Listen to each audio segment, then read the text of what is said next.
it's either that or athleisure wear for the last few months for me. So I was like, do I have suits? Do they still fit? We're so happy to be back here with you all. And I wanted to start off by really showcasing something that you all have stated along for so many times about 2017. For so many of you, your first time in Washington, D.C., when U.S. Travel trusted us with hosting IPW for the first time. And how exciting it was for us to be able to host all of you in our city. And this picture, I think there's actually snow on the ground, but Roger and I are on a double-decker bus showcasing Washington and taking pictures, and this was on the cover of one of the magazines or journals in Washington. So I know Roger's in the back of the room, so you guys turn around and thank him again for all he's done for U.S. Travel.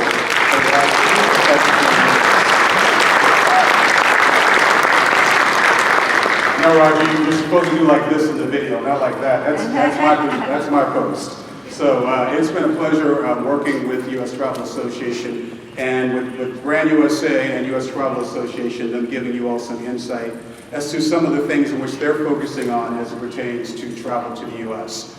U.S. Travel Association focusing on advocacy and getting us back on track and doing all the right things. And then, of course, Chris with his press conference talking about all things tied to international travel and how Brand USA is going to continue to focus on Washington as a destination. So, the question is, I'm one of several press conferences, and each city is amazing, right? We like audience participation. Yes, each city is amazing in the United States. And so the question is, what are we going to talk about that's different? So our approach is slightly different. We're going to make it really easy for you. Long gone are the days of you writing stuff down. You usually just use a computer now to take notes. But we're going to start off by poking fun at ourselves. Things that we hear about Washington from visitors that are not necessarily true. But if you ever watch late night TV in Washington, sometimes it's kind of fun to poke fun at yourself. Like things about the National Zoo, the White House. One person said it was tacky, the National Mall not actually a mall for shopping, et cetera, et cetera. And Washington Monument, I couldn't escape the glare of this ugly building. And so we kind of like look at that and say, really? Is that what you think of Washington? Now granted, these are visitors. A journalist would never write these things about our destination. But it's kind of fun for us to hear what people say and think about DC as a destination. But what we figured we'd do is we'd make your life a little easier because we said, let's just write headlines about Washington and how we view our destination and hopefully how you view our destination as well. So the first headline, visitors surprised that they haven't seen all that Washington has to offer. So we're going to make this easy because we're going to send all this to you. So you don't have to write anything down, just take pictures, just ask questions, and we'll share other things about our city later. We share amazing experiences that a lot of you may have been able to experience while you were in Washington for the first time or for the second time or more. A lot of folks come to the city for business and they never have a chance to enjoy DC from the perspective of how you write about our destination. So things that are important to us are things that are changing about Washington, like the Arts and Industry Building, which is reopened for the first time. The new Dwight Eisenhower Memorial, which is right off of the National Mall, but close to the mall itself, another way in which folks can enjoy the city. And the new Waldorf Astoria Hotel, which is an impressive historic building. It used to have a different name, and we're excited that it was renamed recently, and an opportunity for folks to be able to come to Washington and enjoy not only an amazing historic building, but of course stay at a Waldorf Astoria in Washington, D.C. Beyond that, we really talk about other things, iconic things that Washington has as a destination and things that are changing, such as the fact that, like so many destinations, there's a lot of money being spent on infrastructure to the tune of nearly $10.5 billion in Washington, D.C. So here's a great headline for you in terms of what's happening in Washington and how we're positioning our city. A lot of that development is tied to infrastructure. If you've flown into Dulles, we know in America that we have an infrastructure problem. We're working on it. So between Dulles, the Silver Line going to Dulles Airport, which opens finally this year, and Ronald Reagan Building, there's nearly $2 billion in infrastructural changes tied to the experience of folks coming into the city. But in addition to that, when you were in Washington the last time, you probably went to the first phase of the wharf, which was about to open. The next phase is opening very soon, later this year. We're excited about that. New shops, new restaurants, new hotels. 11th Street Bridge project is a couple years away, but we'll be able to share more as to how individuals can enjoy nightlife and outdoor activities in Washington, D.C., as well as Franklin Park, which was recently renovated and reopened in Washington. Now, moving on, other things in which we want you to talk about. You've heard a lot about diversity, equity, and inclusion. And Washington was the very first city in the United States and globally to have a Black Lives Matter plaza, which is right on 16th Street facing the White House. It was kind of an in-your-face moment for in terms of the importance of what was happening at that particular time and what continues to happen. But what we've done as a city that really focuses on diversity, and we always have, is we decided to create a marketing campaign specifically focusing on how diverse DC is as a destination. We all know the United States, every single person that lives in the U.S., except for the indigenous people, we're all immigrants.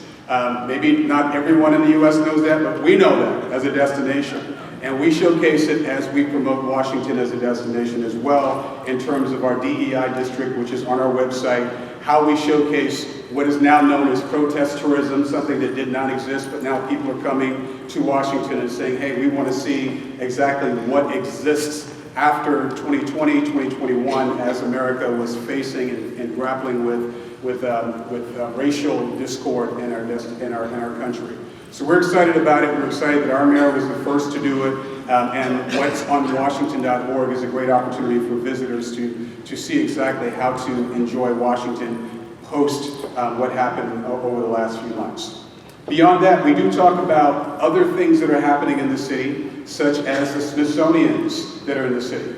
A lot of folks came to Washington and said, I can't wait to visit the Smithsonian.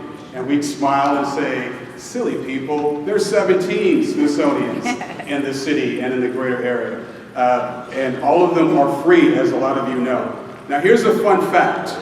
If you spent 1 minute in front of each Smithsonian exhibit in Washington, D.C., it would take you 258 years to actually see them all. So that's not a credited source. I got it off the internet, but I liked it and I figured I'd share it with you because that really tells you how vast the Smithsonian collection is and ways in which folks can enjoy Washington as a destination. Above and beyond that, of course, there are specific and unique museums that are opening in Washington and renovating. We're excited about the Hirshhorn's Kusama exhibit, the American Museum of American History, the Latino History, which is a new exhibit that's ongoing there, and the 50th anniversary of the Renwick. Yes, there will be new Smithsonians that will be coming to Washington in the future, which we'll be able to showcase as well. So a lot of amazing things that are happening. The zoo is part of the Smithsonian, and one of my favorite pictures here is of one of our pandas. We just celebrated the 50th anniversary of the gift of pandas from the Chinese to the U.S. Just last Friday. I'm on the advisory board of the zoo, and I tell you, when you think about a zoo, it's all about the preservation of species. But I get more emails about the insemination of animals and that whole process, and I just kind of giggled in my office. My folks are like, let me guess, you just got an email from the Smithsonian. But we're excited about pandas, the level of excitement that they bring to the zoo. The zoo is free in Washington, D.C., and another way in which individuals can enjoy our great destination. So, above and beyond the zoo, what are you going to write about in terms of the experience in Washington?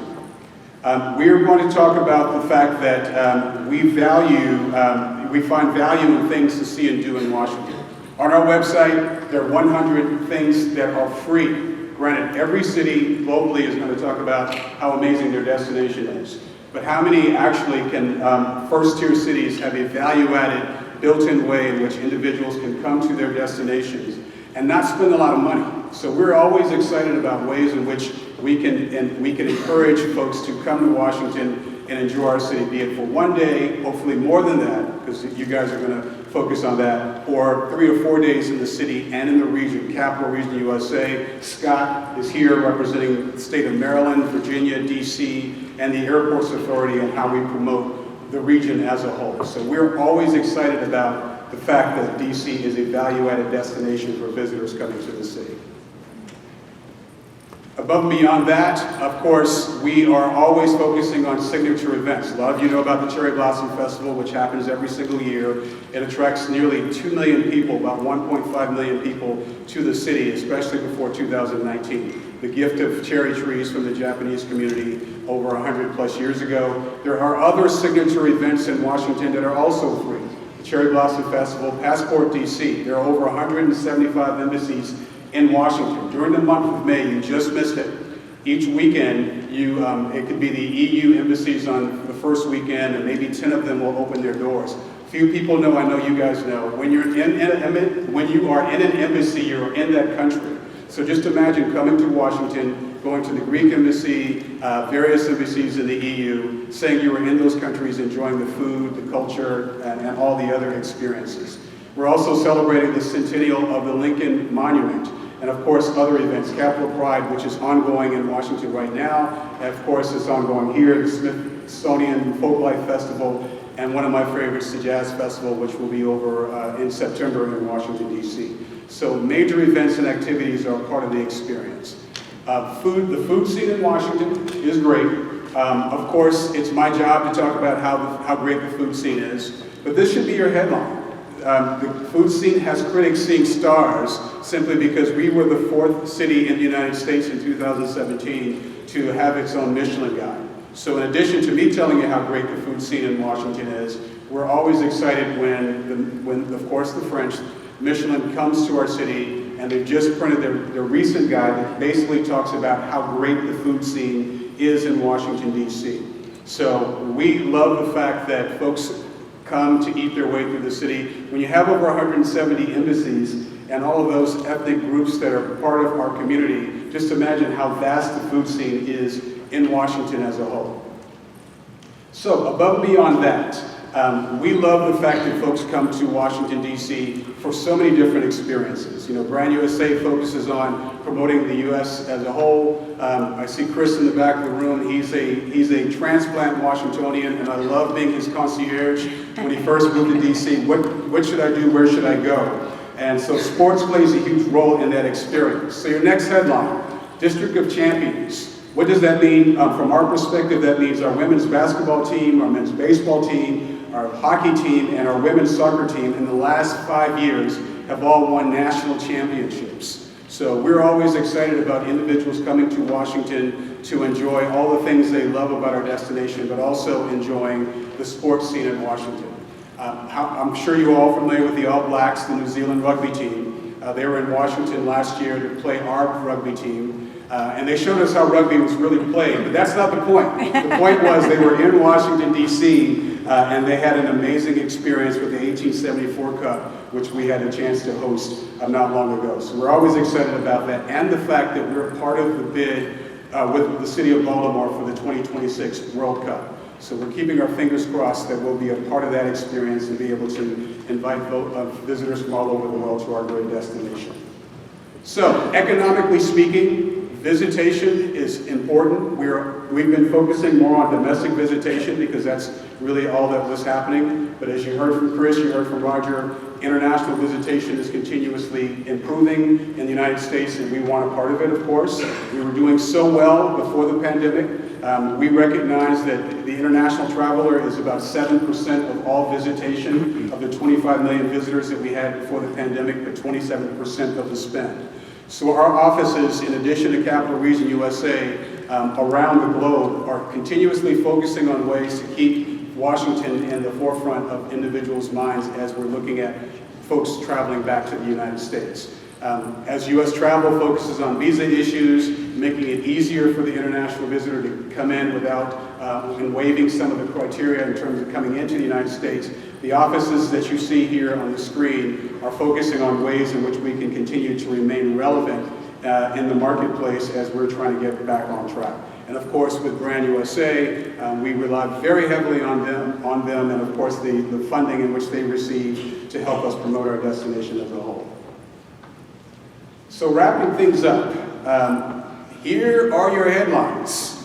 Here's what we want you to take away as you think about Washington. Think about the experiences you had in 2017. If you went to the Chairman's Circle dinner there in 2017 at the National Cathedral, and the list goes on in terms of how we want you all to perceive DC as a destination. And of course the United States, as you'll be hearing from so many different destinations as you're here. We're continuously making this easy for you. I think there were packets in each seat, so you'll have this information available. But if you don't take a packet, of course, like everyone else, if you scan this QR code, everything we've talked about, every headline, all you have to do is take it, cut and paste, and say, here's my home, or here's what we're going to talk about in terms of Washington, D.C. We've made it as easy as possible for you. We also have information about Nicole Nussbaum and Julie Marshall in our communications department. They're here in the front row. Their information is also going to be included in this QR code, and several of you met with them when you were in the press room on yesterday. So we're excited about travel returning to the United States. We're eager to become a part of that itinerary for those that are looking at coming back to the United States, to the nation's capital.